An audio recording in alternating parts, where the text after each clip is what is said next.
चलिए, हम आज़ाद सर, आज़ाद tuition centre Hasan बाजार, मैथमेटिक टीचर।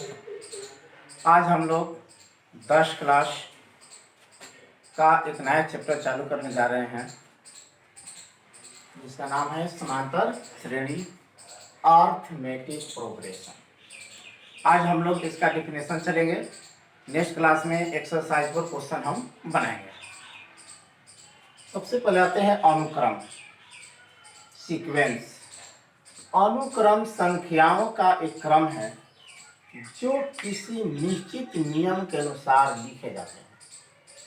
किसी अनुक्रम के प्रथम, द्वितीय, तृतीय पद को क्रमशः T1, T2, T3 या A1, A2, A3 द्वारा सूचित किया जाता है। जैसे 2, 4, 6, 8 डॉट डॉट। एक नियम कौन सा लिखा गया है?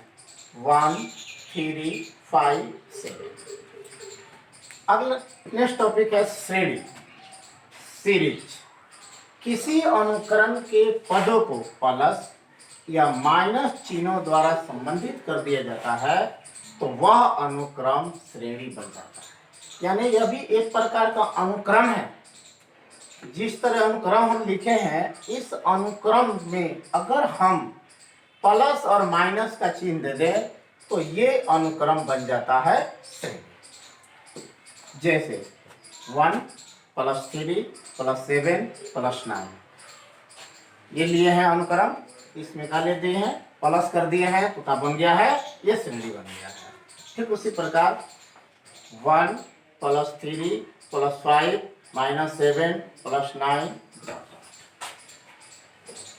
अगला है श्रेणी, प्रोग्रेशन। ये थोड़ा अनुक्रम से भिन्न होता है। यदि अनुक्रम के पदों को कुछ विशेष प्रतिबंधों के अधीन, यानी कुछ विशेष प्रतिबंध होना चाहिए, यानी जो अंतराल होना चाहिए ये निश्चित होना चाहिए।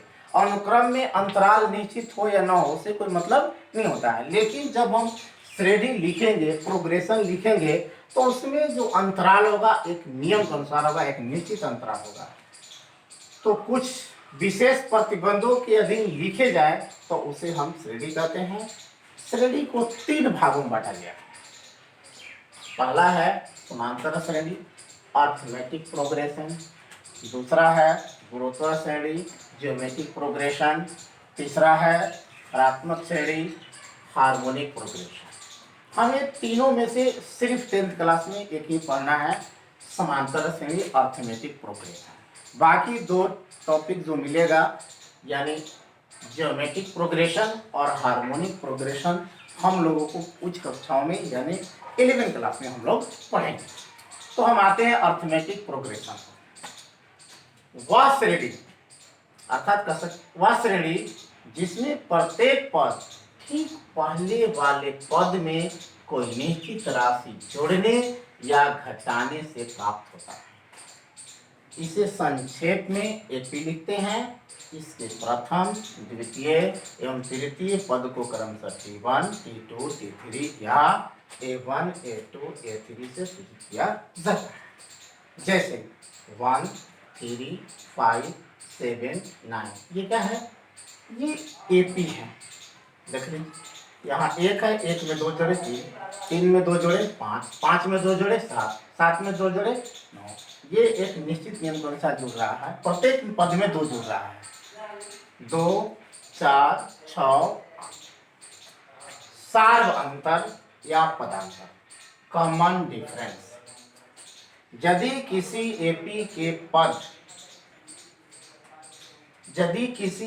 के बाद वाले पद में, जिसे मान लीजिए 3 है, ठीक है, ये बाद वाला पद लिए, ये 5 लिए, ये 5 में से 3 घटा दे या 3 में से 1 घटा दे या 7 में से 5 घटा दे या 9 में से 7 घटा दे तो ये क्या बन जाता है? कॉमन डिफरेंस बन जाता है, पदांतर बन जाता है, सार्वंतर बन जाता है।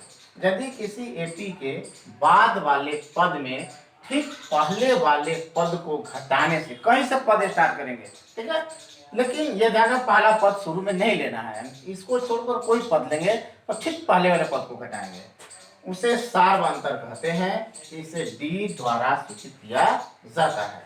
जैसे 2, 4, 6 वाट क्या में है? एपी में। क्या एपी में है? तो 2 में 2 जुड़ेंगे तो 4, 4 में 2 जुड़ेंगे तो 6, 6 में 2 जुड़ेंगे तो 8। यानी एक नियत राशि इसमें क्या कर रहे हैं? जोड़ रहे हैं। तो एपी में है। जब एपी में है तो देखिए दूसरा पद है, ये पहला पद है। दूसरा में से पहला घटाए ना, 4 में से 2 गया, कितना हुआ? 2।